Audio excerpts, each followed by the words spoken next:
Vous venez de le mentionner, la Seconde Guerre mondiale effectivement a été un conflit d'une ampleur et d'une brutalité sans précédent, mais nous pouvons tirer plusieurs leçons historiques à l'endroit de l'humanité tout entière.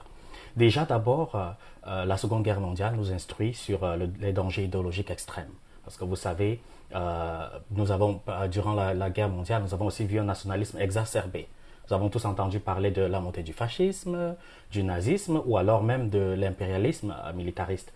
Et cela a montré que des régimes fondés sur la haine, des régimes fondés sur l'expansionnisme, pouvaient plonger le monde dans le chaos. Nous avons tous vu les dégâts de la Seconde Guerre mondiale. Mais aussi, nous tirons une leçon sur l'importance de la coopération internationale et de la paix.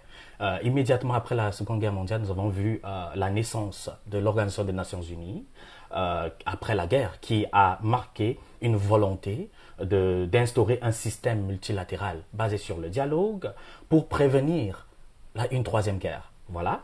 Et cette leçon elle reste cruciale aujourd'hui parce que vous savez, aucun pays ne peut se placer pour dire que je peux résoudre les défis mondiaux seul. Voilà. Nous avons besoin qu'il s'agisse de la paix, qu'il s'agisse de la sécurité, même des questions liées à l'environnement ou alors même des questions pandémiques. Nous avons vu de 2020 à 2023 la pandémie du Covid-19.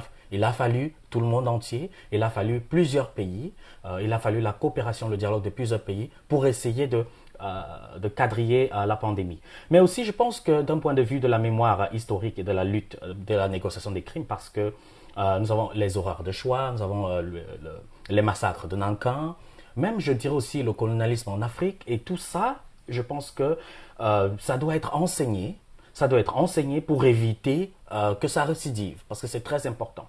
Mais aussi, je voudrais aussi mentionner un dernier point, l'équilibre des forces et la vigilance face au conflit. Parce que vous savez, immédiatement après la Seconde Guerre mondiale, nous avons fait face à la guerre froide, qui montre que même après la défaite des puissances de l'Axe, les rivalités géopolitiques persistaient.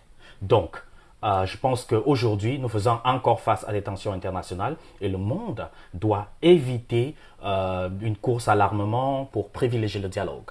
Voilà, donc en somme, je pense que la Seconde Guerre mondiale nous enseigne que la paix, c'est pas un acquis. La paix n'est jamais acquise, elle exige une vigilance. Elle exige une vigilance constante et il faut instaurer le dialogue, il faut instaurer un environnement d'entente mutuelle.